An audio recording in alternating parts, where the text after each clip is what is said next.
अब पुण्यात्माओं परमात्मा कहते हैं, बिन दुल्ह बरात कहो किस काम की, और ठोर ठोर अटक नावरिया चाम की।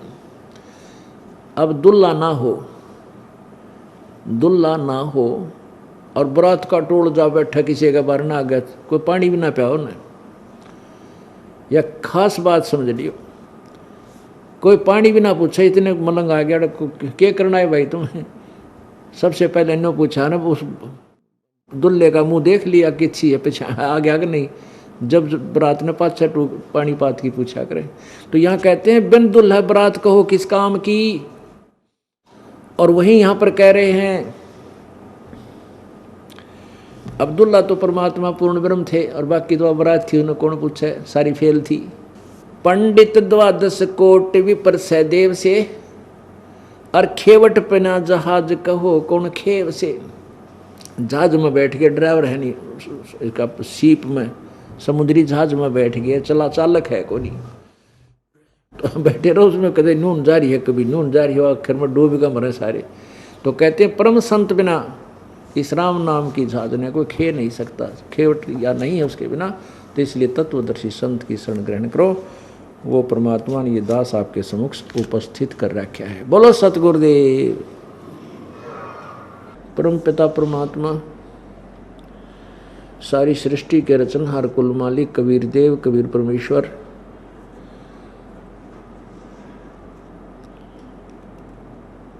जो सन 1398 में संवत 1455 में बनारस के अंदर एक लहर तारा तालाब में कमल के फूल पर शिशु रूप धारण करके प्रकट हुए थे। वहाँ से उनको एक जुलाहा दंपत्ति उठाकर ले गए थे। लीला में शरीर में जो बड़े हुए, तो परमेश्वर एक तत्वदर्शी संत की भूमिका करने लगे, क्योंकि वो उसी उद्देश्य से आए थे और प्रत्येक युग में ऐसी भूमिका वो करते हैं। और अज्ञान पूरे मानव समाज में छाए हुए आध्यात्मिक अज्ञान को अपने तत्व ज्ञान के द्वारा, अपनी अमृतवाणी के द्वारा वो वर्णित करते हैं उस तत्व ज्ञान को, जिससे वो पूरे अज्ञान का नाश कर देते हैं। उसी उद्देश्य से परमात्मा कलयुग में आए, और आज से लगभग 600 वर्ष पूर्व सर्व सदग्रंथों के अंदर छुपे गूढ़ रहस्य को अपनी सिंपल लैंग्वेज में, अपनी अमृतवाणी में, कबीर वाणी में, सच्चिदानंद घन ब्रह्म की वाणी में वो लिपिबद्ध करवाकर सशरीर चले गए। गीता जी अध्याय नंबर 4 के श्लोक नंबर 25 से लेकर 30 तक जो वर्णन किया है कि कोई तो ऐसी साधना करता है, कोई ऐसे साधना करता है, कोई ऐसे साधना करता है,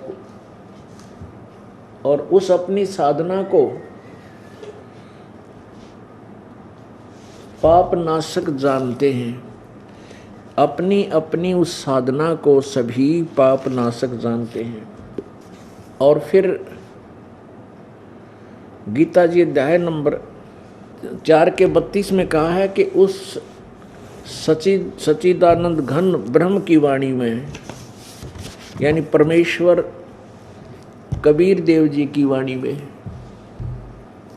बहुत से विस्तार से लिखे हुए वो इस प्रकार के जो विवरण है यज्ञों का, यानी धार्मिक अनुष्ठानों का जो वर्णन 25 से लेकर 30 में तुमने पढ़ा है, इस तरह के और भी बहुत विस्तार, इस तरह के भी और बहुत से निर्णायक अनुष्ठान, धार्मिक क्रियाएं उस परमात्मा की सच्चिदानंद घन की वाणी में विस्तार के द्वारा लिखे गए हैं। और उनको तुम सब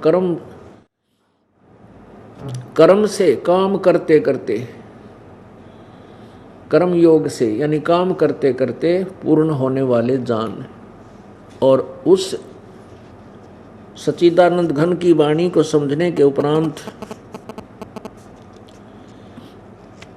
फिर तेरा पूर्ण मोक्ष हो जाएगा। पहले तो वो सच्चिदानंद घन की वाणी देखते हैं, गीता जी देखते हैं कि उसमें क्या लिखा है, और फिर उस परमात्मा सच्चिदानंद घन की वाणी से आपको परिचित कराएंगे उसमें क्या लिखा है। देखिएगा श्रीमद् भगवत गीता जी।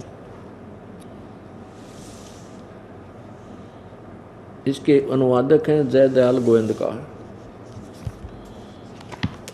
गीता जी अध्याय नंबर 4 का श्लोक नंबर हम 25 से प्रारंभ करते हैं। ये 25 है, अध्याय 4। दूसरे योगीजन देवताओं के पूजन रूपी यज्ञ का ही भली भांति अनुष्ठान किया करते हैं। देवताओं के पूजन रूपी यज्ञ, यज्ञ माने धार्मिक क्रिया, देवताओं की पूजा करते हैं, उसी को अच्छी तरह करते हैं। और कुछ योगीजन अन्य परब्रह्म ब्रह्म अग्नौ, परब्रह्म परमात्म रूप अग्नि में, ये परब्रह्म नहीं ब्रह्म अग्नौ है, यानी ब्रह्म की साधना में लगे रहते हैं। आत्म द्वारा, यज्ञ के द्वारा, क्रिया के द्वारा यज्ञ क्या करते हैं, आत्म रूप यज्ञ का हवन करते हैं। जैसा कि 26 में है कि अन्य योगीजन श्रोत्रादि समस्त इंद्रियों को संयम रूप अग्नि में हवन किया करते हैं। दूसरे योगीजन, योगी लोग शब्द आदि समस्त विषयों को इंद्रिय रूप अग्नि में हवन किया करते हैं। इसका भाव ये है कहने का, कुछ तो जैसे देवताओं की पूजा करते हैं और कुछ ब्रह्म साधना करते हैं, और कुछ कान मूंद के इसमें ये शब्द सुनने की चेष्टा करते हैं। अब 27 में देखें, आपने 25-26 पढ़ा अध्याय नंबर 4 का, अब श्लोक 27।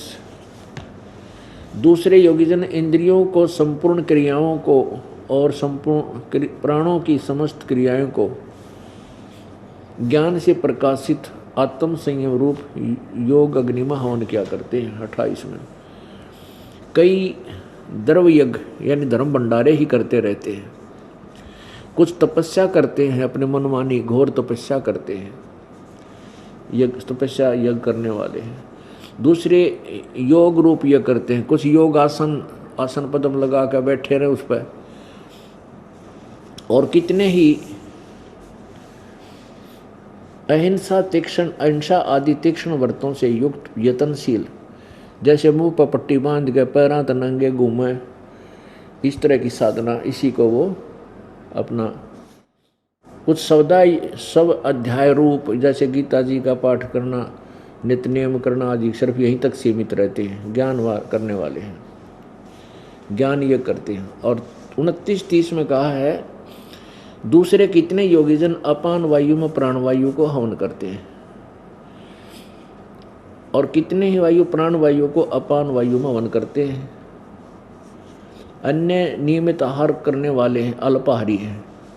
कुछ केवल प्राणायाम करके ही संतुष्ट हैं। कुछ प्राण और अपान की गति को रोककर प्राणों को यानी कुंभ बकरे करते रहते हैं, हवन किया कर, प्राणों में हवन किया करते हैं।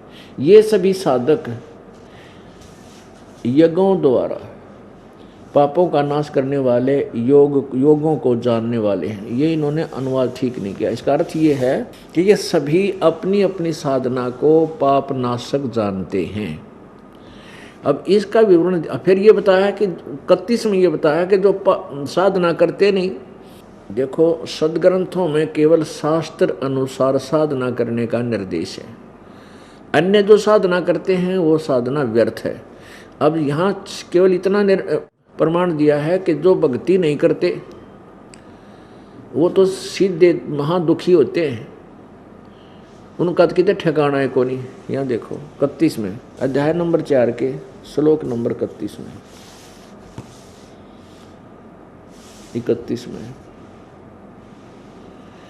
एक कुरुश्रेष्ठ अर्जुन, यज्ञ से बचे हुए अमृत का अनुभव करने वाले योगी जन, यानी शास्त्र अनुसार साधना करने वाले योगी जन सनातन ब्रह्म यान्ति उस सनातन ब्रह्म यानी परम अक्षर ब्रह्म सच्चिदानंद घन ब्रह्म को प्राप्त होते हैं, पूर्ण परमात्मा को प्राप्त होते हैं। और जो यज्ञ नहीं करने वाले, पुरुष के लिए यज्ञ ना करते, धार्मिक अनुष्ठान नहीं करते, उनके लिए तो यह मनुष्य लोक भी दुखदायक सुखदायक नहीं है, तो फिर परलोक कैसे हो सकता है। अब 32 में कहा है, अब 32 में कहा है कि ये और एक सच्चिदानंद घन की वाणी है, अध्याय नंबर 4 का श्लोक 32। और इस प्रकार बहुत तरह के यज्ञ, इन्होंने यहाँ ब्रह्मणे का अर्थ गलत कर दिया, क्योंकि जहाँ इनको ज्ञान नहीं था, थोड़ा गोबर कर देते थे। अब ब्रह्म देखो पुण्यात्मा, ब्रह्म का अर्थ होता है भगवान परमात्मा, और वेद क्या है, वेद परमात्मा का विधान है।